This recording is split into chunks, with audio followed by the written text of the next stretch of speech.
Nas últimas 6 reflexões que eu trouxe aos irmãos, eu refleti sobre a lei do Senhor, sobre os 10 mandamentos. Então, hoje eu queria resumir os 10 mandamentos, pelo menos a segunda parte deles, a relação nossa com o nosso próximo. Vocês se lembram que eram 2 tábuas da lei, e que a gente imagina que a primeira tábua se referia à nossa relação vertical, nós com o Senhor Altíssimo. E a segunda tábua com a nossa relação horizontal, nós com o nosso próximo. Muito bem. Falando dos 10 mandamentos, é impossível não lembrar do Sermão da Montanha. Sermão da Montanha, peça magistral de Jesus, eu considero a peça de literatura mais bonita que jamais foi escrita, 3 capítulos de Lucas, de Mateus, desculpe, 3 capítulos de Mateus. Jesus revisou os 10 mandamentos e nos deu uma interpretação totalmente diferente daquela que os fariseus, que os doutores da lei, que os escribas entendiam. O judeu do Velho Testamento era obrigado a cumprir a lei. No Êxodo, vocês lembram aquele episódio do cara que foi pego juntando lenha no sábado e foi morto por apedrejamento? No Velho Testamento, os judeus eram obrigados a cumprir a lei sob pena de morte. Nós não. Nós somos orientados pelo Espírito Santo de Deus, que nos capacita, na medida da nossa permissão, na medida do nosso enchimento com o Espírito, a cumprir a lei. Eu comentei também várias vezes que, quando o Senhor promulgou a lei, ele se dirigiu a cada um de nós. O pronome pessoal que ele usa é tu. Tu. Ele está falando para você, está falando para mim. Não está falando para todos nós, coletivamente. Ele está exigindo um compromisso de adesão pessoal e intransferível. Quer que cada um de nós cumpra os mandamentos da lei. Muito bem. Vamos voltar agora no tempo para a passagem de ano de 2021 para 2022. Foram 3 sermões que me marcaram muito e que eu queria recapitular com vocês. No último sermão de 2021, o nosso pastor falou sobre o livro de Jó. Dentro daquela sequência sobre o livro de Jó, ele refletiu sobre o capítulo 31 do livro de Jó. O capítulo que fala muito do que nós cantamos no primeiro hino, cantado hoje pela manhã. Se em sofrimento te causei, Senhor. Nas anotações que eu fiz aqui na minha Bíblia, eu botei controle de qualidade da vida espiritual. Olha lá, eu como engenheiro sou muito preocupado com a qualidade do produto que eu tenho que entregar. Eu tenho uma série de procedimentos para garantir a qualidade do meu produto. Seja ele um projeto, seja ele um desenho, seja ele uma aula, seja um equipamento. Eu tenho que controlar a qualidade. O Jó controlava a qualidade da vida espiritual dele, como ficou muito evidente. Nesse capítulo 31, ele enumera as tentações que ele diariamente sofria. Vejam, Jó, aquele homem escolhido, aquele homem íntegro perante Deus, era sujeito a tentações como nós. No verso 1 a 8, ele fala da concupiscência. No verso 9 a 12, ele fala da consumação da concupiscência, que seria o adultério. De 13 a 23, ele fala da indiferença com o próximo, da falta de responsabilidade, de solidariedade social. E no verso 24 a 28, ele termina falando da idolatria. Primeiro ao dinheiro, depois a falsos deuses. Eu considero esse capítulo tão importante, ele me impactou tanto a leitura dele aqui nesse mesmo tempo. Amanhã que eu vou pedir para os irmãos abrirem suas Bíblias, no capítulo 31 de Jó. Jó é o livro antes dos Salmos. Os Salmos estão bem no meio da Bíblia. Então, é fácil de achar o livro de Jó. Jó 31, vamos fazer uma releitura rápida, rapidinha. Não de todo o capítulo, mas de alguns versos. Vou começar no verso 1. Fiz aliança com os meus olhos, como, pois, os fixaria eu numa donzela? Que porção, pois, teria eu do Deus lá em cima, e que herança do Todo-Poderoso desde as alturas? Acaso não é a perdição para o iníquo e o infortúnio para os que praticam a maldade? Não vê Deus os meus caminhos e não conta todos os meus passos? Se andei em falsidade, e se o meu pé se apressou para o engano, pese-me Deus em balanças fiéis e conhecerá a minha integridade. Se meus passos se desviaram do caminho, e se meu coração segue meus olhos, e se as minhas mãos se apegou qualquer mancha, então semeie eu e outro coma, sejam arrancados os renovos do meu campo. Se meu coração se deixou seduzir por causa de mulher, se eu andei à espreita à porta do meu próximo, então moa a minha mulher para outro, e outros se encurvem sobre ela. Pulamos para o verso 16. Se retive o que os pobres desejavam, ou fiz desfalecer os olhos da viúva, ou se sozinho comi o meu bocado e o órfão dele não participou, porque desde a minha mocidade cresceu comigo como se eu lhe fora o pai, e desde o ventre da minha mãe fui o guia da viúva. Se a alguém vi perecer por falta de roupa, e ao necessitado por não ter coberta, se os seus lombos não me abençoaram, se ele não se aquentava com a lã dos meus cordeiros, se eu levantei a mão contra o órfão por me ver apoiado pelos juízes da porta, então caia a omoplata do meu ombro e seja arrancado o meu braço da articulação. Omoplata é este ossinho aqui, este ossinho aqui atrás. O braço todo mundo conhece, né? Vocês veem, o Jó usa a técnica de automaldição. Ele invoca sobre ele castigos caso ele não cumpra algum dos preceitos da lei. Eu pergunto, o que aconteceria comigo se eu invocasse essa mesma automaldição? Eu ia ficar aleijado. Certamente eu estaria aleijado, maneta e com o ombro caído. Agora veja o seguinte, Jó fala no sentido negativo.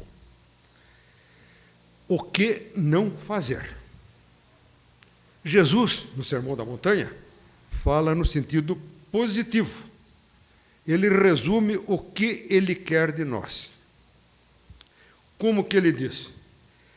Tanto quanto, pois, quereis que os homens vos façam, assim também fazei-os vós a eles, porque esta é a lei e os profetas.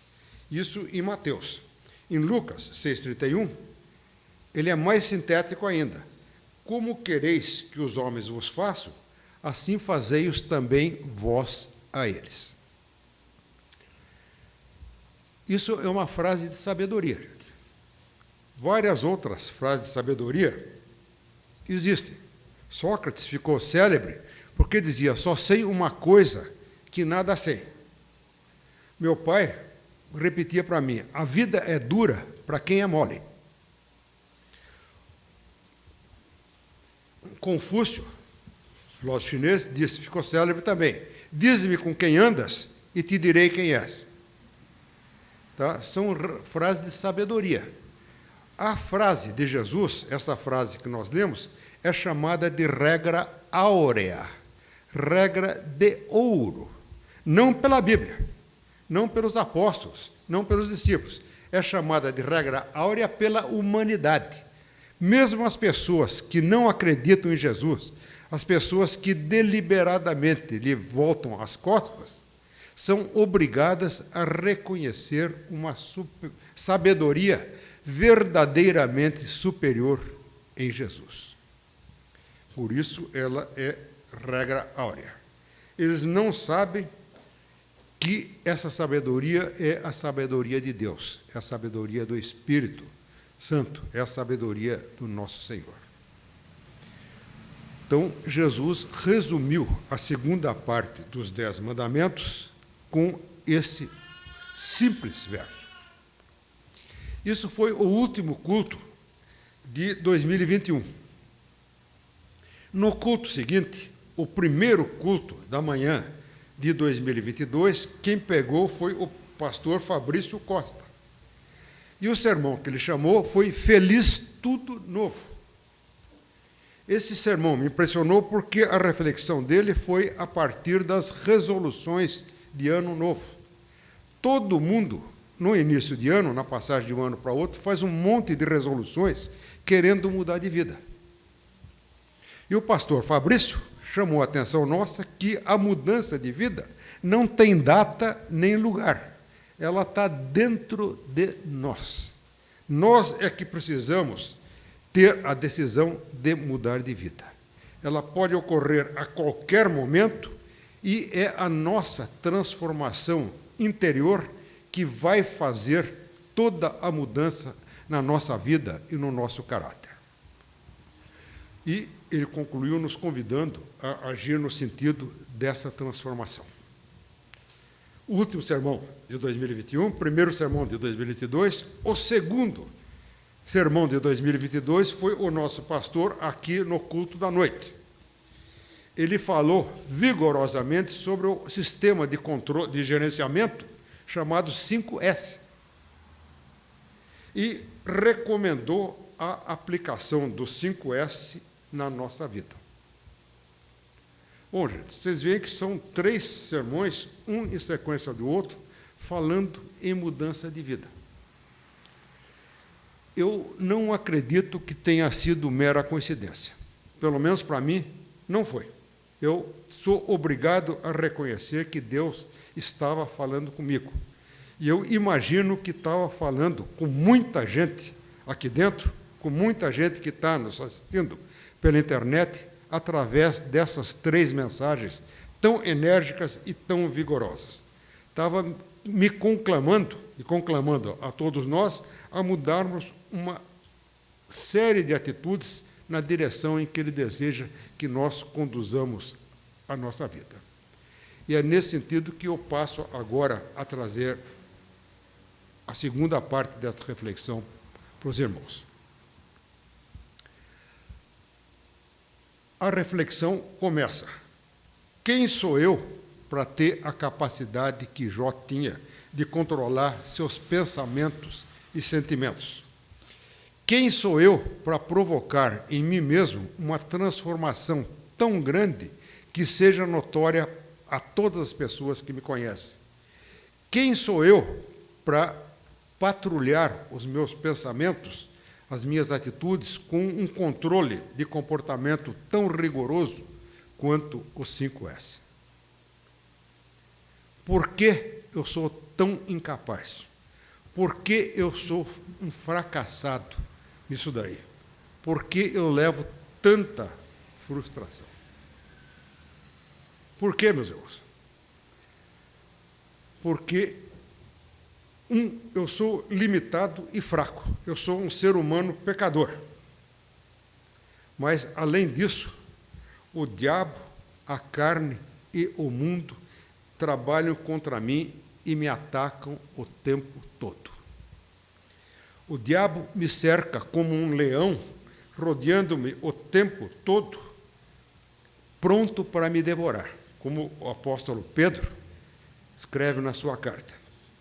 E como nós vimos na leitura de Gálatas, durante a liturgia, nós vivemos numa guerra espiritual.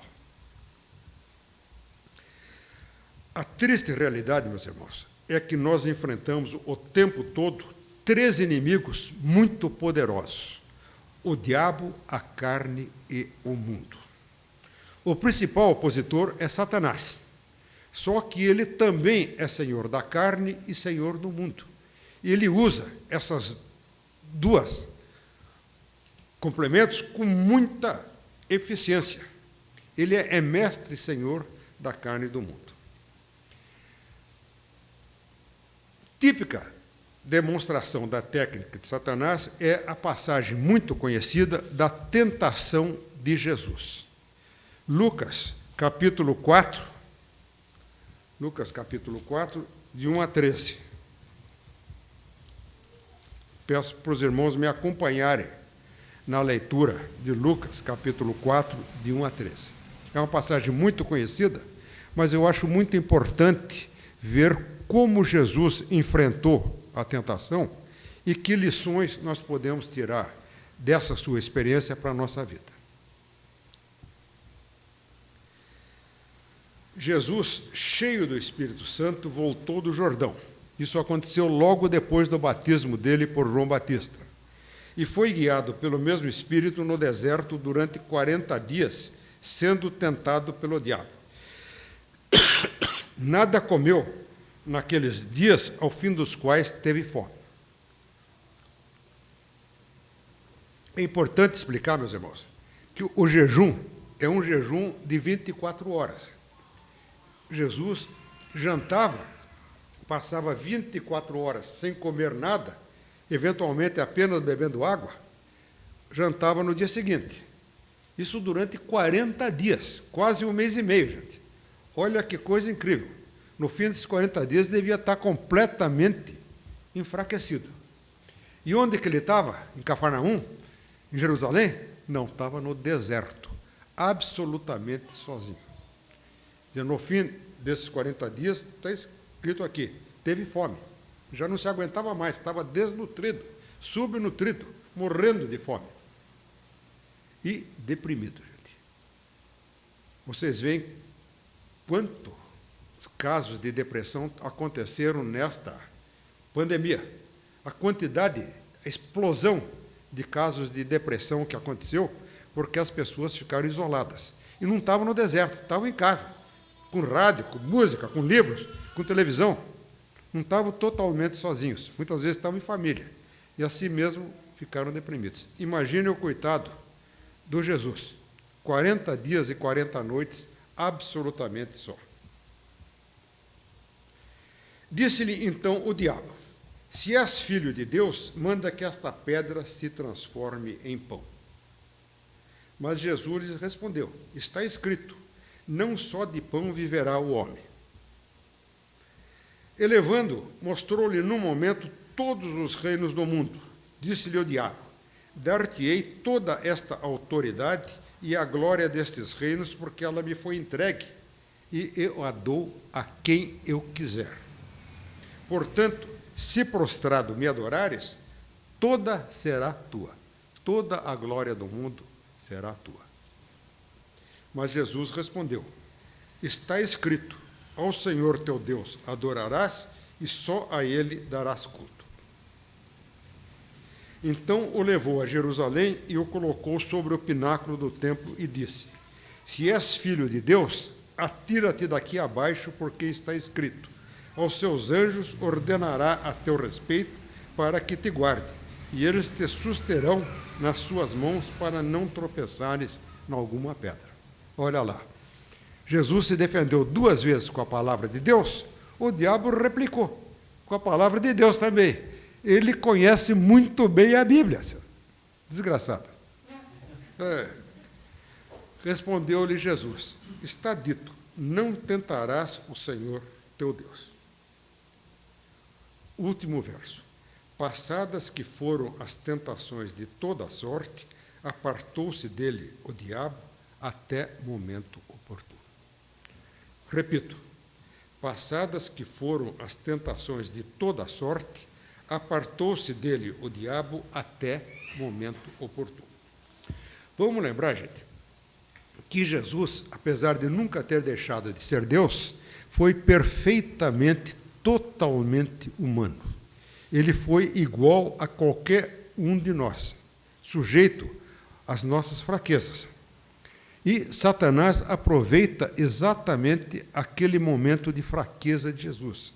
Fraqueza física. Estava com fome. 40 dias fazendo jejum. Jejum de 24 horas. Fraqueza psicológica. Estava absolutamente sozinho. Não via nenhuma pessoa durante aqueles 40 dias. E as armas que ele usa vão exatamente nessa direção. A primeira tentação, o verso 3, manda estas pedras se transformarem em pão. Ele desafia Jesus, no poder que ele, Satanás, sabia que Jesus tinha, a transformar aquela pedra, aquele calhau ali, aquele pedregulho, em pão. Olha lá, tudo que Jesus queria era um pedaço de pão. Está a tentação aí. Uhum. Jesus estava enfraquecido, estava fraco na carne. E Satanás usa a tentação da carne para tentar Jesus. Para nós, as tentações são as mesmas, só que são muito mais sofisticadas, muito mais variadas, muito mais difíceis de resistir.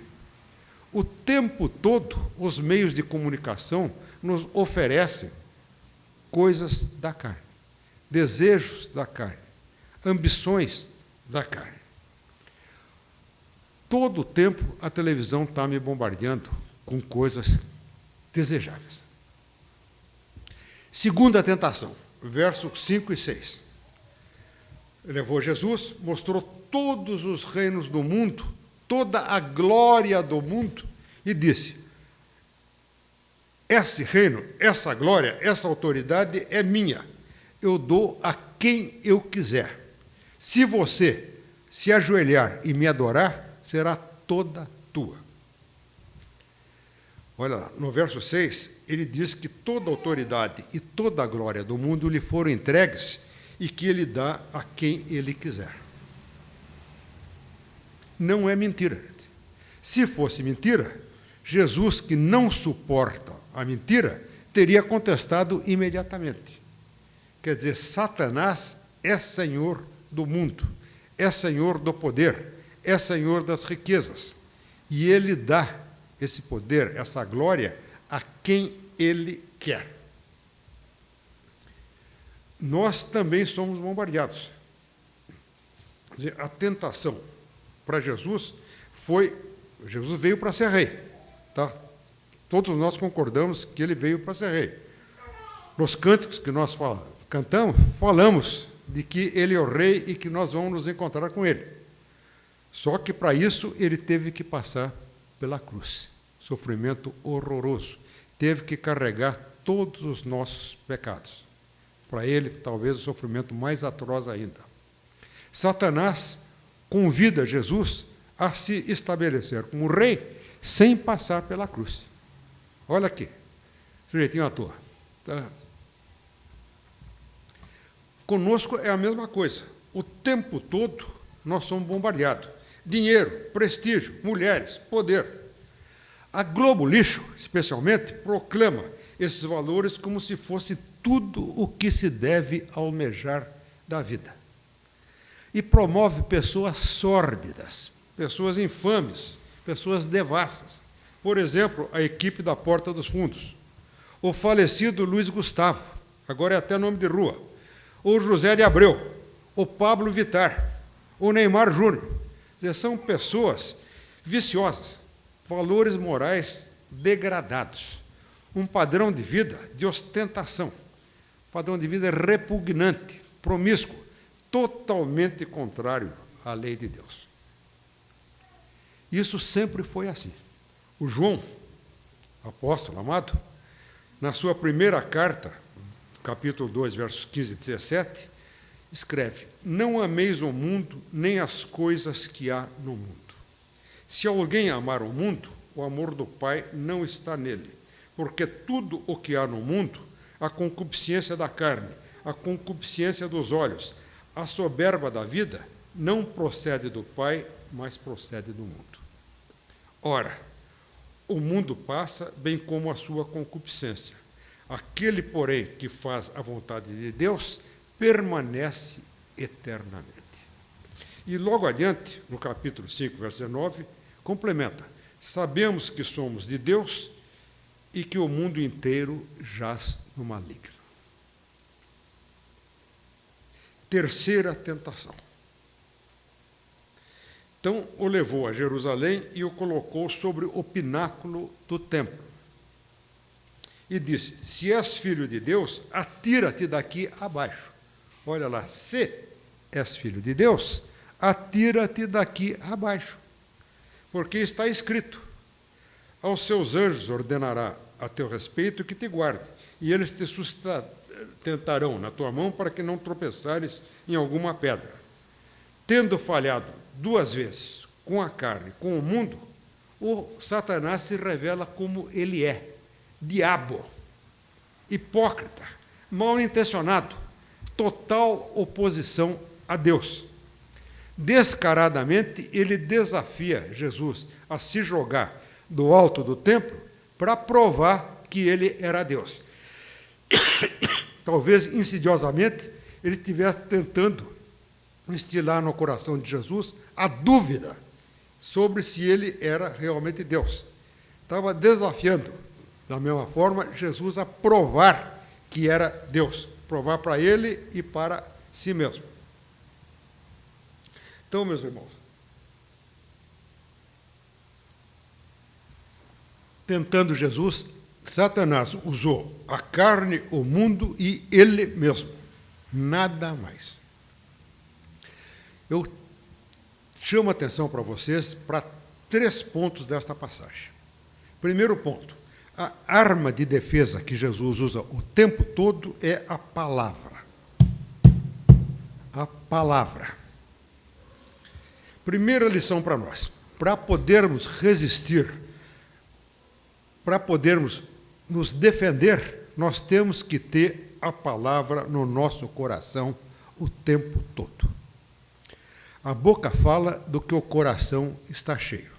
O Salmo 119, no verso 105, fala: lâmpada para os meus pés é a tua palavra e luz para o meu caminho. Segundo ponto: passadas que foram todas as tentações de toda sorte. Quer dizer, o arsenal que Satanás dispõe é limitado. A carne, o mundo e ele mesmo. Só que é muito eficiente. Time que está vencendo não se muda, gente. Tá? Funciona. Funciona. E a última parte do verso 13. Apartou-se dele o diabo até momento oportuno. Isso é muito sério. Apartou-se até momento oportuno. Eu não posso dizer que Satanás tem uma virtude, porque tudo nele é mal. Então não é virtude, mas é uma característica, a persistência, a pertinácia. Satanás é muito pertinaz. Ele vai voltar a atacar Jesus outras vezes. Como ele sempre volta a nos atacar, procurando sempre o nosso ponto mais fraco naquele momento.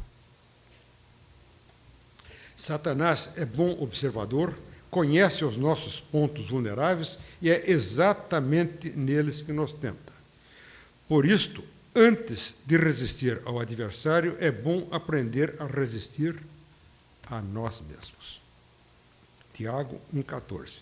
Cada um é tentado pela sua própria cobiça, quando esta o atrai e seduz. E com isso, meus irmãos, chegamos à conclusão. O Salmo 119, verso 9, pergunta: de que maneira poderá o jovem guardar puro o seu caminho? Isso vale para os jovens de todas as idades. Eu sou um jovem de 75 anos, na hora de resistir à tentação. Eu me comporto como uma criança. De que maneira poderá o jovem guardar puro o seu caminho? E responde: observando segundo a tua palavra. Mas Paulo desenvolve esta resposta em Efésios, capítulo 6, versos 10 a 18. Quanto ao mais, sede fortalecidos no Senhor e na força do seu poder. Revesti-vos de toda a armadura de Deus para poderdes ficar firmes contra as ciladas do diabo. Porque a nossa luta não é contra o sangue e a carne, e sim contra os principados e potestades, contra os dominadores deste mundo tenebroso, contra as forças espirituais do mal nas regiões celestes. Vocês veem, meus irmãos, é guerra espiritual pura. Nós estamos em guerra espiritual e nós somos a parte fraca, a não ser que nós nos fortalecemos na leitura da palavra e na entrega a Deus e ao Espírito Santo. Portanto, tomai toda a armadura de Deus para que possais resistir no dia mau e, depois de teres vestido tudo, permanecer inabaláveis. Permanecer inabaláveis. Estais, pois, firmes, cingindo-vos com a verdade e vestindo-vos com a couraça da justiça. Calçai os pés com a preparação do Evangelho da paz, embraçando sempre o escudo da fé, com o qual podeis apagar todos os dardos inflamados do maligno.